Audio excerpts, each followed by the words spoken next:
2018 में जिस तरह से गृह मंत्री और देश के प्रधानमंत्री को काला झंडा दिखाने वाली बलिया की छात्र संघ की नेत्री और समाजवादी पार्टी की दिग्गज नेता रमा यादव आज हमारे साथ बातचीत में हैं, जिन्होंने इलाहाबाद यूनिवर्सिटी से 2013 में छात्र संघ चुनाव जीतकर उपाध्यक्ष बनी। आज जानते हैं कि समाजवादी पार्टी जिस तरह से कल सड़कों पर आंदोलन कर रही थी और जिस तरह से देश के प्रधानमंत्री के जन्म दिवस पर समाजवादी पार्टी के नेताओं ने और कई राजनीतिक दलों ने बेरोजगारी दिवस मनाया।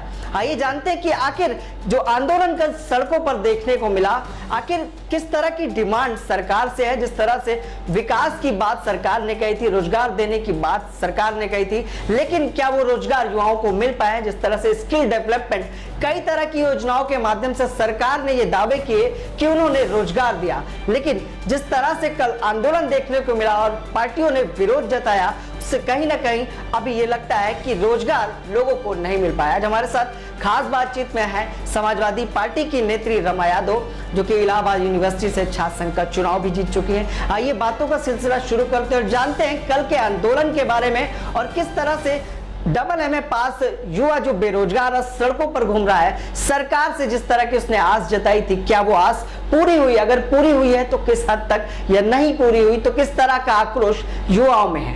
देखिए, सबसे पहले तो हम सभी समाजवादी पार्टी कल जीपीओ चौराहे पर है। जीपीओ चौराहे पर क्या उत्तर प्रदेश के हर जिलों में समाजवादी पार्टियों ने धरना प्रदर्शन किया और हमारे प्रधानमंत्री मोदी जी के जन्म दिवस पर रोजगार मांगने का प्रदर्शन किया। और देखिए, मैं भी इलाहाबाद विश्वविद्यालय से डबल एमए की हूँ, हिंदी और संस्कृत से, और एलएलबी मेरा कंप्लीट हो चुका, पीसीएस की तैयारी भी करती हूँ। और मैं युवाओं का दर्द समझ सकती हूँ। आज अगर हमारे जब प्रधानमंत्री जब भाषण देते तो हमेशा यही कहते थे अच्छे दिन आएंगे। 2 करोड़ रोजगार की वो बात किए थे, वादा किए कि मैं 2 करोड़ रोजगार हर युवाओं को दूंगा। कहाँ गया उनका 2 करोड़ रोजगार? हर युवा पूछ रहा है कि कहाँ गया आपका 2 करोड़ का रोजगार। और यही कारण है, इसी वजह से अभी कोई भी युवा अगर पेपर देता है वो लीक हो जाता है, या उस पेपर को कैंसिल कर दिया जाता है, या तो मतलब तमाम ऐसी चीज हो रही है कि हर युवा परेशान है। हमारे देश का हर एक युवा परेशान है अपने बेरोजगारी से। इलाहाबाद विश्वविद्यालय में हम पढ़ने जाते हैं, हमारे माँ बाप अपने खून पसीने की कमाई हम लोगों को ये हमारे ऊपर खर्च करता है। इलाहाबाद विश्वविद्यालय में एक पूर्वांचल कासपुर यूनिवर्सिटी जो कहलाता है, उसमें एडमिशन करने के लिए हम लोग को भेजा जाता है। कि किस लिए भेजा जाता है? आईएएस पीसीएस बनने के लिए। हर माँ बाप का सपना है कि हमारा बेटा इलाहाबाद विश्वविद्यालय में पढ़ रहा है या हमारी बेटी इलाहाबाद विश्वविद्यालय में पढ़ रही है, तो कहीं ना कहीं माँ बाप के हमारे सपने तो होंगे ना, बड़े बड़े सपने, आईएएस बनने का, अधिकारी बनने का। तो उस माँ बाप के सपने को पूरा करने के लिए हम इलाहाबाद में तैयारी करते हैं कि हम आईएएस पीसीएस बने। तो हमारे देश का प्रधानमंत्री क्या कहते हैं? पकौड़ा भी एक रोजगार है, पकौड़ा बेचिए। तो हम इतना महंगी फीस में किस तरीके से एक किसान बाप अपने बच्चों के लिए इलाहाबाद विश्वविद्यालय में पढ़ने के लिए भेजता है या दिल्ली यूनिवर्सिटी में भेजता है, तो वह बच्चा क्या यही उम्मीद करे कि हमारा बच्चा जाकर इतने महंगे यूनिवर्सिटी में पढ़े? पकौड़ा ही तल रहा है तो पढ़ाई की क्या जरूरत है? हम बिना पढ़े पकौड़ा तलेंगे, बिना पढ़े हम कमा सकते हैं। क्या जरूरत है इतना हाई फाई प्रोफेशनल पढ़ाई करने का? तो इसी मुद्दे को लेकर हम लोग समाजवादी पार्टी के सभी जिलों में ये प्रदर्शन किया गया, युवाओं को रोजगार दिया जाए। जिस तरह से केंद्र सरकार ने सभी सरकारी गवर्नमेंट जो नौकरियां थी उसको निजीकरण, उसको प्राइवेट सेक्टर में कर दिया है, उस पर किस तरह का आक्रोश है युवाओं में? देखिए, सबसे पहले तो उनके पास नौकरी है नहीं, इसीलिए वो इतना मतलब जुमलेबाजी कर रहे हैं। और रही बात शर्मिंदा की, ये बताइए, मैं ये कहना चाहूंगी कि हमारे इलाहाबाद में जैसे कोई भी बच्चा पढ़ने के लिए जाता है, तो क्या अब यही रह गया कि हम शर्मिंदा की तैयारी करने के लिए हम इलाहाबाद में जाए पढ़ने के लिए? तो इसलिए हर बच्चा परेशान है, हर नौजवान परेशान है। तो इस मुद्दे को लेकर हमारे समाजवादी पार्टी के सभी नेता प्रदर्शन कर रहे हैं, विरोध कर रहे हैं। तो वो भी शांतिपूर्ण तरीके से हम लोग विरोध करें, तो किस तरीके से पुलिस हमारे ऊपर जलील कर रही थी, जैसे लग रहा है कि हम आतंकवाद उग्रवादी हो, कोई आतंकवादी हो, इस तरीके से हम लोग को गिरफ्तार किया गया, मारा गया। आज हमारे हाथ में भी दाग है, दर्द हो रहा है, बहुत बुरी तरीके से गिरफ्तार किया गया था।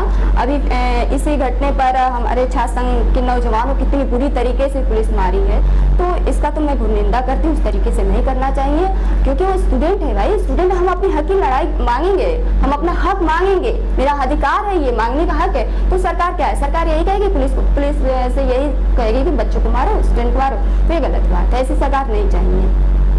बिल्कुल। आखिर जिस तरह से आपने देश के गृह मंत्री और प्रधानमंत्री को झंडा भी दिखा दिया था, काला झंडा, विरोध करते हुए, आखिर क्या कारण रहा जो इस तरह का विरोध प्रदर्शन आप करते हैं? देखिए, सबसे पहले तो मैं, क्या लगता है आपके शांतिपूर्ण ढंग से आवाज नहीं पहुंच पाएगी या नहीं सुनेंगे लोग कहाँ सुनते हैं? शांतिपूर्ण तरीके से हमारा प्रदर्शन होता है तो लोग सुनते भी तो नहीं। हमने शांतिपूर्वक, उनका जब काफिला जा रहा था, हमें जब पता चला अमित शाह हमारे इलाहाबाद में आ रहे हैं, तो हम लोगों ने एक लेटर लिखा। उस लेटर को हम पहुंचाना चाह रहे थे, तो पुलिस प्रशासन हमें रोक दी। भाई, हम अपना किस तरीके से हम अपनी बात उनको तक पहुंचाएंगे? नहीं पहुंचाई गई हमारी बात तो हम जब उनकी काफिला जा रही थी इलाहाबाद में, हम कूद गए झंडा दिखाने के लिए। वहाँ पर भी बुरी तरीके से मारा गया, किसी जंगल में 1 घंटे तक जंगल में हमको रखा गया। उसके बाद रात में हमें जेल ले जाया गया, जेल में भी प्रताड़ित किया गया, बुरी तरीके से प्रताड़ित किया गया। यह सरकार, सबसे पहले तो मैं कहूँगी कि यह सरकार बेटी बचाओ बेटी पढ़ाओ का बहुत नारा देती है। इतना मतलब मुझे नहीं लगता है कि बेटी पढ़ाओ बेटी बचाओ में इनकी जरा सा भी सच्चाई है। बिल्कुल। आप बेटी बचाओ बेटी पढ़ाओ का नारा देते हो, और वही बेटी अगर आपके पास हक मांगने जाती है तो आपकी पुलिस इतना बेदर्दी तरीके से बुरी तरीके से मारती है, लाठीचार्ज करती है, जेल भेज देती है, फिर जेल में भी प्रताड़ित किया जाता है। क्या लगता है, सरकार जिस तरह से कानून व्यवस्था की बात करती है कि उन्होंने कानून व्यवस्था को दुरुस्त बना रखा है, क्या लगता है कि सरकार की बात क्या आला अधिकारी सुन भी रहे हैं? जोर है सरकार का अधिकारी? देखिए, जो सरकार कह रही है उन्हीं की पुलिस है जी। अगर सरकार कह रही है कि बच्चों को, स्टूडेंटों को, बेरोजगारों को मारो, तो पुलिस मार रही है, पुलिस अधिकारी मार भी रही है, बुरी तरीके से मार रही है। जिस तरीके से अगर हमारे छात्र संघ के पदाधिकारी विरोध प्रदर्शन कर रहे हैं, अगर सरकार ये कहे कि वो भाई छात्र है, छात्रों का काम है हक मांगना, उनकी बातों को सुनना, उन्हें न मारा जाए, तो हिम्मत नहीं है कि कोई अधिकारी या कोई पुलिसकर्मी छात्रों पे लाठीचार्ज करे। इतना क्या कहेंगी, समाजवादी पार्टी की सरकार रही, अखिलेश यादव युवा मुख्यमंत्री रहे हैं, आखिर रोजगार के लिए समाजवादी पार्टी ने क्या कदम उठाया था जो सरकार को उठाना चाहिए? देखिए, समाजवादी पार्टी तो बहुत कुछ की है। समाजवादी पार्टी के सबसे पहले तो मैं योजनाओं को बताऊंगी कि उसने 10-90 दिया, वो मोदी जी बंद कर दिए। दूसरी बात ये है कि अभी मैं बताऊंगी कि लखनऊ में जो मेदांता हॉस्पिटल हमारे राष्ट्रीय अध्यक्ष अखिलेश यादव ने बनवाया, तो उनका काम था उद्घाटन करने, फीता काटने चले गए। जो भी समाजवादी पार्टी ने जो दिया है, योगी जी का काम है फीता काटकर अपना सिर ले लेना। तो अभी विधवा पेंशन, समाजवादी पार्टी विधवा पेंशन दिया गया, उसको भी रोक दिया गया। तमाम योजनाएं थी समाजवादी पार्टी की, 100 नंबर दिया गया, उसे भी रोक दिया गया, 112 कर दिया गया। तो ये थी हमारे साथ खास बातचीत में सपा नेत्री रमा यादव, जिन्होंने बताया कि किस तरह से उन्होंने 2013 में छात्र संघ चुनाव जीता और उपाध्यक्ष बनी इलाहाबाद यूनिवर्सिटी से।